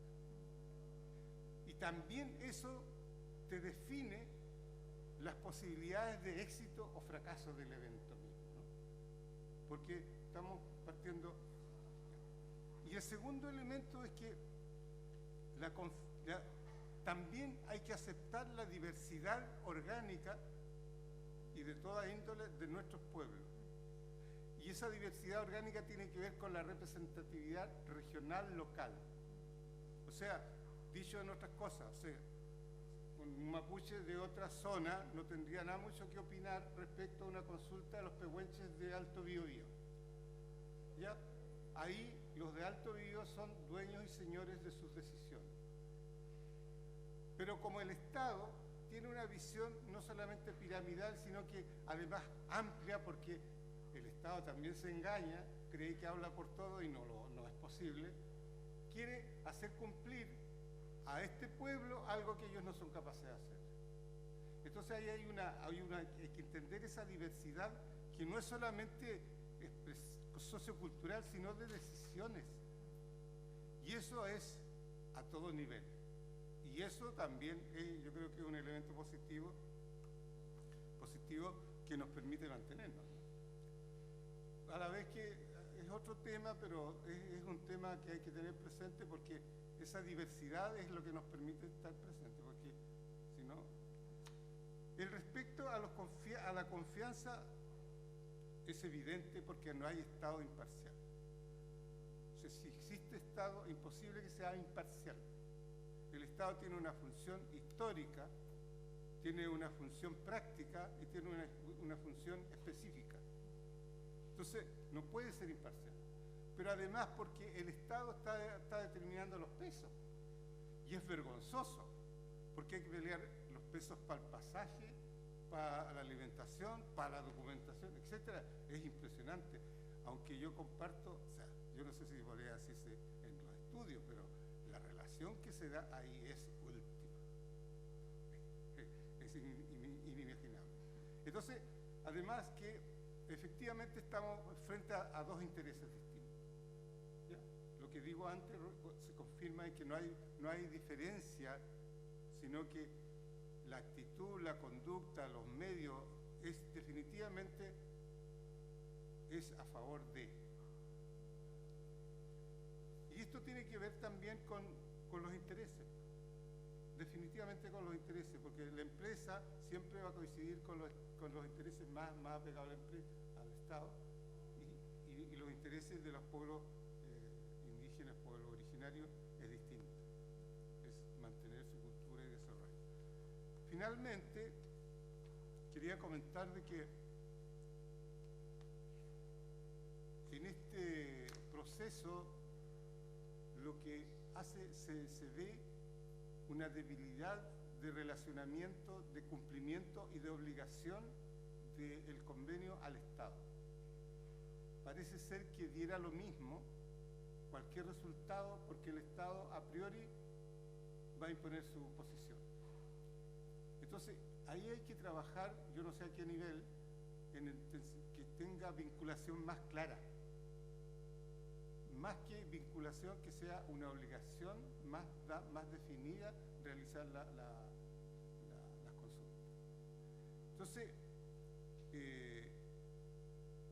para terminar, muy sintético, ¿no? Porque hay tanto para poder conversar, pero en lo grueso, en lo sustantivo, yo creo que la consulta representa no solamente el desconocimiento, sino el poco interés que la mayoría de la población tiene acerca de los derechos indígenas de este pueblo.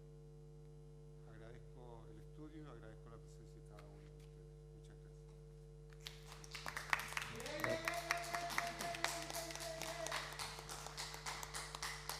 Gracias, Peña y Floriano. Bueno, para continuar, no sé, ¿de aquí presente alguna consulta acá a nuestro invitado, a los panelistas o a los comentaristas? Dejo abierto la palabra. ¿Alguna consulta?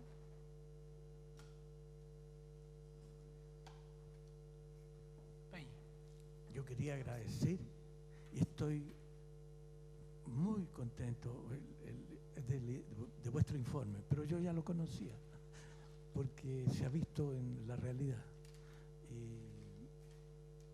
Tengo esa experiencia de haber participado en el norte, en el sur y en el área metropolitana y ahora en la quinta región, donde he ocupado cargos importantes políticos y de los cuales me he empapado de lo medular de la política de Chile, de la política de Estado y fundamentalmente de la cosmovisión de los pueblos originarios, que es, creo, lo más importante que debería recoger el Estado para poder marchar con cara de futuro, porque si no, no hay futuro, no tenemos futuro, nuestros niños, nuestros hijos, nuestros nietos no tienen futuro como está.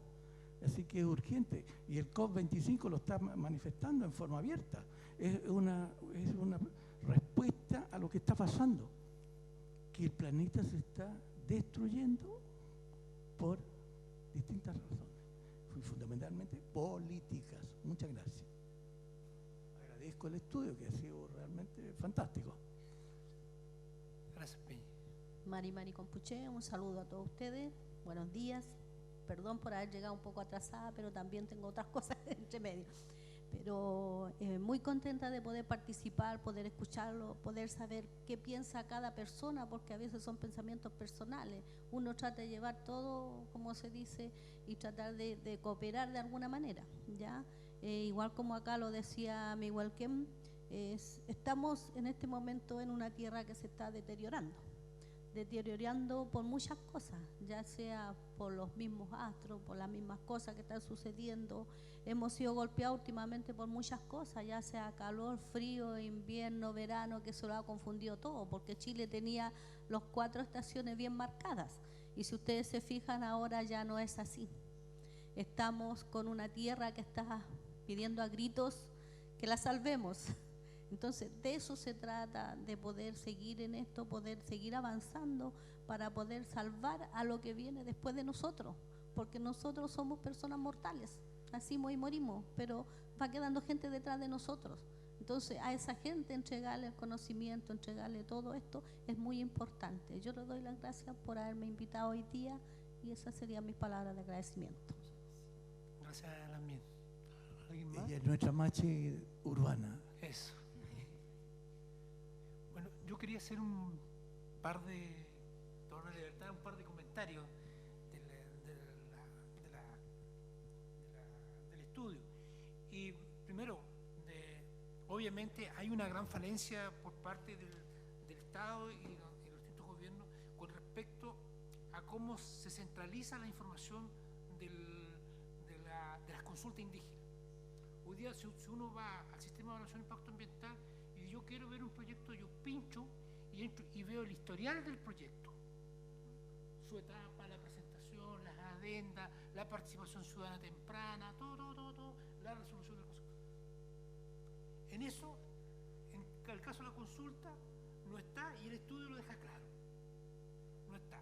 Entonces, si queremos avanzar en temas de reconocimiento de los derechos del pueblo indígena, avanzar en reconocer a estos otros que somos los que primero vivimos acá, nuestros ancestros son los que siempre han vivido en esta tierra. Entonces, si queremos avanzar hacia allá y en tema de reconocimiento por parte del Estado hacia los pueblos indígenas, en el caso de la consulta, que la parte fundamental, la parte piramidal de la consulta, perdón, del convenio, es la consulta indígena. Debería existir este sistema centralizado que ordene cosas que cualquier ciudadano, cualquier comunidad, cualquier investigador pinche y vea un seguimiento de las consultas que se realizaron, las que están en proceso y las que están en revisión. Yo creo que ese es un sistema que se puede hacer. Y por otra parte, como bien lo plantea Floriano, acá se necesita un organismo autónomo que vea el tema de las consultas, que tenga un cierto grado de autonomía, de autonomía para poder armar este tema y que no tenga esta relación o con el gobierno de turno o medio cooptado con el mundo empresarial, principalmente en los proyectos medioambientales, que tenga esta autonomía. Y ese organismo autónomo, como bien planteé, puede ser una universidad, puede ser otra organización, pero que sea como un ente contralor de los procesos de consulta, que tenga una participación tripartita, donde estén, ¿cuánto se llama?, la organización indígena o el futuro Consejo de Pueblos sea parte de este organismo contralor de consulta. Yo creo que hacia allá debemos avanzar, porque los ejemplos de consultas que hemos tenido han habido muchas que han sido buenas. Todo no es malo.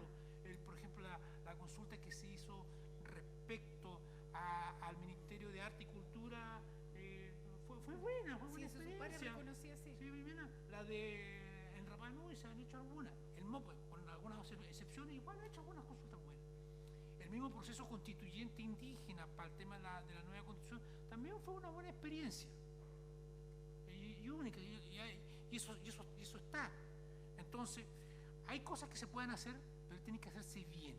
Y por otra parte, está el tema presupuestario, como acá viene a plantear la expositora y también lo planteó Minda.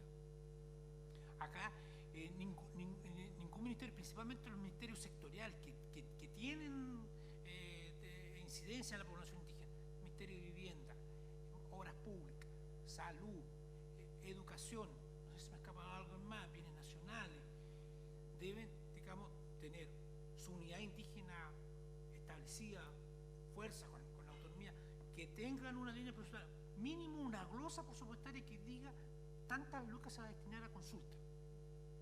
Yo me recuerdo un periodo atrás, cuando en 2008, 2009, cuando estaba el comisionado presidencial Rodrigo Baños, se creó por decreto, por un reglamento interno que todavía está vigente de la expresidenta Bachelet, El instructivo presidencial. Que se creen unidades indígenas en todos los ministerios. ¿Y saben qué? Yo trabajé en ese periodo, yo estuve encargado de las unidades indígenas. Y tuvimos ese periodo y después murió en el sueño los justos. Pero ¿sabes qué le quiero decir? Que fue una buena experiencia y se puede hacer. ¿Y qué se hace en ese momento? Revisar todos los planes y programas y políticas públicas, revisarle y darle pertinencia, transversalizar la demanda indígena y en temas de gestión. De ahí nació el PDTI. El PDTI no existía, el PDTI, el Programa de Desarrollo Territorial Indígena, que es el paralelo del PRODESAL. Nació en ese periodo y se implementó en 2010, bajamos con presupuesto incluido. ¿Ya? Se amplió el tema de los caminos indígenas porque antes solamente con los famosos enrolados, ¿no? Y se abrió porque no todos los caminos indígenas están enrolados. Entonces, cuando hay voluntad se puede hacer, pero lo que uno ve es que hay poca voluntad política para estos temas. Y para terminar, para no alargarme, por ejemplo, la pésima muestra de cómo no debe implementarse una consulta indígena es lo que hizo este gobierno respecto a modificar la ley indígena. Como bien planteaba Minda, lo planteaba más, es retroceder en derechos que ya están adquiridos, es bajar el estándar que lo establece el convenio 19. Y más encima, la consulta no era consulta, estaba más vista como un plebiscito. ¿Estabas de acuerdo o no de acuerdo con modificar tal reglamento? Y más aún, se tendió a generar consultas con organizaciones indígenas que no reconocidas. Todos sabemos cuáles son las organizaciones indígenas tradicionales, que en la propia ley indígena lo establece. Y están las organizaciones y comunidades indígenas que están en el registro de la CONADI. Pero, por ejemplo, el caso de Valdivia, que fue ya lo más patético, ir a buscar reclutas de servicios conscriptos, que están haciendo servicio militar con apellido indígena para que vayan a participar en la consulta y firmen. Eso no procede porque no existe una organización de conscriptos mapuches o conscriptos indígenas, para decirlo en buen chileno. No existe. Como ocurrió también en el norte que fueron los funcionarios públicos con apellido indígena. No existe la asociación de empleados públicos o funcionarios públicos indígenas o licarantay o atacameño o quechua o aymara, mapuche. No existe. Para eso, y eso es vulnerar el convenio 169 y vulnerar la buena fe que se establece y vulnerar todos los principios que está establecido en la propia ley indígena. Yo creo que ahí y ese está en stand-by. Esperemos que no siga esa consulta. Y para terminar, como lo dijo la diputada Emilia Nullado cuando habló, ayer estuvimos con el ministro de Desarrollo Social y se le planteó derechamente diciendo el Consejo de Pueblo no tiene sentido sacarlo ahora si no tenemos Ministerio de Asuntos Indígenas primero. No podemos poner la carreta delante de los bueyes. No les gustó. Nosotros vamos a hacer todos los esfuerzos con la comisión de gobierno del Senado para cambiar ese tema, porque lo que uno ve y uno se trasluce es que es para no avanzar, es para entrampar este tema y este gobierno no saque ni el Consejo ni el Ministerio. Y si saca el Consejo es para arreglar, lo voy a decir así como buen chileno, los guarismos a su favor. Así que solamente quería hacer esos comentarios, disculpe. Sí. No sé, Milka. No, solamente agregar, porque estamos cerrando, ¿no? Sí. Gracias, Minda. Solamente agregar algo que lo dije al inicio, ¿no? Y quiero insistir realmente en que este estudio está incompleto. O sea, yo creo que se debería haber partido tal vez, qué bueno que se hizo, ¿no? Este estudio, pero por saber el diagnóstico que hacen los pueblos indígenas en la consulta. O sea, nosotros hemos hecho lo mejor posible por ver los documentos, ver la parte administrativa, quienes aplicaron la consulta, pero yo creo que si nos están escuchando y quienes nos están escuchando acá dirán, bueno, ¿cuándo se les va a preguntar a los pueblos indígenas qué opinan de la consulta? Claro, porque yo quiero dejarlo muy claro, que por mi compromiso con los derechos de los pueblos indígenas, me parece que es injusto, ¿no? Aunque puede ser muy interesante el estudio, pero debemos preguntarles a ellos también qué les parece y ahí realmente poder cruzar la información, porque todo el rato lo siento así, ¿no? Y también me parece muy importante lo que tú acabas de señalar, es sobre qué pasó con las unidades indígenas que el gobierno de Bachelet fue, el primer gobierno, que se debían crear unidades de consulta en todos los ministerios. Lentamente se fueron fragilizando hasta que desaparecieron. Y a nosotros, cuando hacíamos los cursos de capacitación en derechos indígenas en la Universidad de Chile, llegaban personas de esas unidades que a tomar esos cursos diplomados porque no sabían, entonces muy honestamente querían saber. Entonces eso da una muestra de que en los ministerios las personas no saben.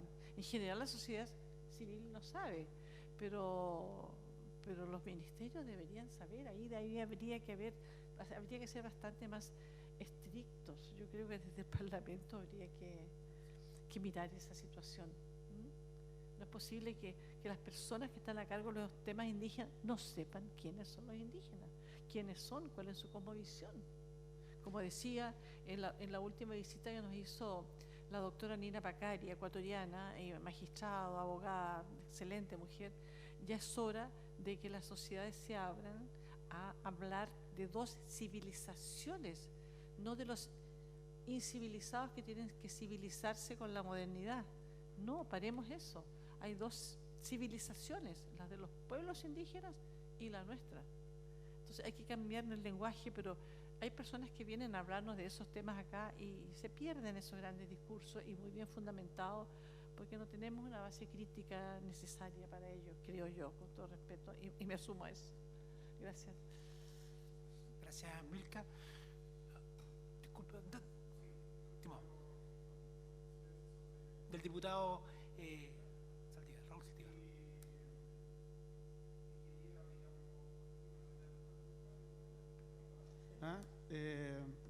Yo Limache Olmué, no se hizo ninguna consulta en el gobierno de la señora Bachelet, incluso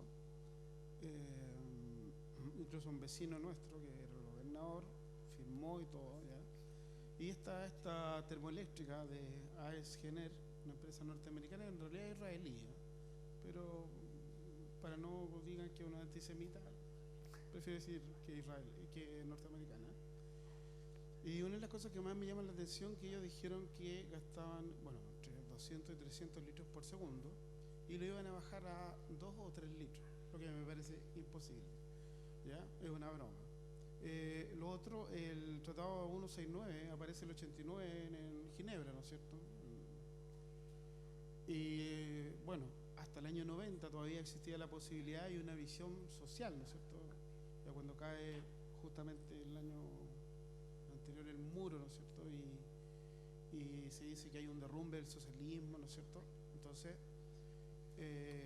ya el señor Milton Friedman, premio Nobel de Economía, año 1979, un judío norteamericano. Digo judío norteamericano porque como ustedes son antropólogos comprenderán que no es lo mismo ser anglosajón o ser de otro lado, digamos. Hay determinadas cosas, digamos, que no genéticamente nos predisponen, podríamos decir, a ciertas cosas. Entonces, ellos como son nunca han considerado, digamos, los estados indígenas, todo muy por el contrario. Por ejemplo, Estados Unidos eliminó 60 millones de indígenas sin ningún problema. Acá en Chile tenemos el caso de la familia de la señora Isabel Casas de Brown, ¿no es cierto?, que en una declaración su sobrino nieto, digamos, dijo en 2015, muy orgulloso él, de que habían exterminado a muchos de los Onas y a la Calufa y se sentía orgulloso, lo que me pareció una monstruosidad. O sea, vivimos en un país no solo racista, xenófobo, ignorante, y también cuando hablamos de los gobiernos, olvidamos que estamos violando los tratados internacionales, ¿no es cierto?, que fueron, de hecho el 2011 fue el último que, digamos, importante, bueno, han venido otros, sí, donde estaba John Deere, ¿no es cierto?, y que el año 2004, digamos, hubo una subcomisión, ¿no es cierto?, y en 2005 se entregó y que realmente no tomó ningún aspecto social en relación a lo que iba a ser el derecho internacional y los derechos humanos. Entonces, por lo tanto, se han violado mucho y continuamente se está haciendo eso y se tapa. Ahora, eso que dijo acá Jorge, el asesor de la diputada Millado, me pareció más una broma, eso de la consulta indígena con los militares, digamos, que una consulta, digamos, realmente. Bueno, ese era mi pequeño. No me tomen como un tipo. A mí me gusta la antropología, nace en Estados Unidos. Yo no soy antropóloga, yo soy una abogada. Pero pero ¿cómo se llama? Se desarrolla en Europa, ¿ya? Y los alemanes le llaman Welthound a la cosmovisión que se antepone totalmente a la que es la cosmovisión de los pueblos originarios, porque el neoliberalismo todo pasa por la plata y por el espacio donde yo pueda producir más, ¿no es cierto? En situación de que los pueblos originarios tienen una relación físico, espiritual, inmaterial con lo que es la tierra y con la comprensión de esta misma. Así es. Esa era mi humilde opinión nomás, y quería, si dejé la crema y si me están viendo la silla y todo. Unos saludos para ustedes. Muchas gracias. Gracias, gracias.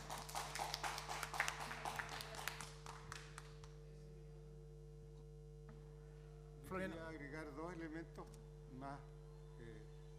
Uno, que esto de la consulta también nos dice la poca práctica de la práctica de la vida democrática en nuestro país.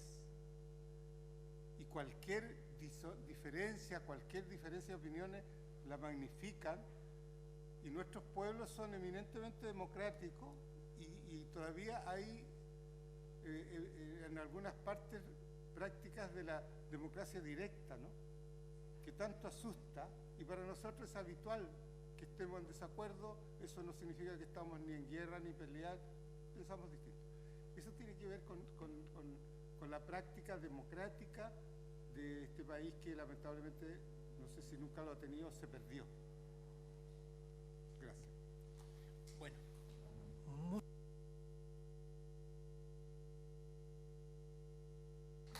muchas gracias a todos y a todas. Les invitamos aquí Juan nos dice que hay un cafecito, así que muchas gracias. Y para otra vez vamos a armar algo con los dirigentes de acá de Valparaíso, si podemos hacer algo en Valparaíso con los dirigentes, pero en otro espacio, quizás no acá, podemos ubicar un lugar, si nos ponemos de acuerdo con el asesor de diputado Saldívar, que tiene aquí una buena red, podemos más acá, acá con el Peñi y con Floriano, podemos armar y ver algo con tiempo, pero no acá, sino allá afuera. Buscar algún espacio más cercano para que puedan participar todas las organizaciones de la región de Valparaíso, la quinta región. Si es que les parece. Sí, yo estoy de acuerdo. Solamente tiro la pelota nomás. Plenamente de acuerdo. Ya, muchas gracias.